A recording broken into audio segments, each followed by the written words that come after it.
PT Pertamina EP Asset 2 memberikan pelatihan dan simulasi pemadaman api kecil menggunakan alat pemadam api ringan atau APAR dan selimut api serta simulasi pemadaman api besar menggunakan air kepada peserta media field trip Sumatera Selatan.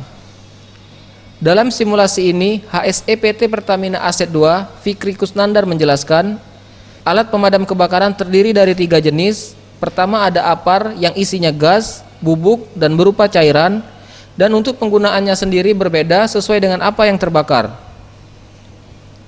Selain itu, memadamkan api harus dilihat terlebih dahulu arah angin dan kemana api mengarahnya, karena ini sangat penting dalam mengambil tindakan pemadaman.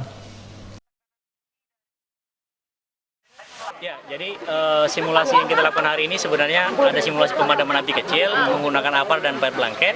Kemudian simulasi api besar, kita menggunakan media pemadamannya itu pakai air yang dipompa atau dikasih menggunakan tekanan tinggi untuk melindungi orang yang melakukan pemadaman terhadap api yang tadi kita simulasikan.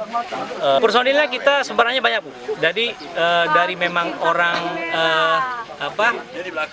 HSCC sendiri, ada juga yang memang orang operasional yang memang dilatih.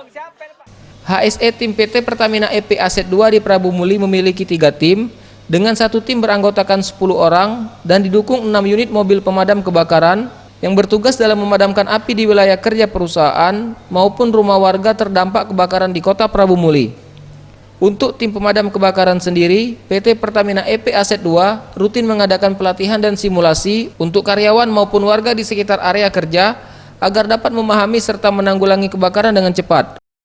Tim Liputan, Sriwijaya TV.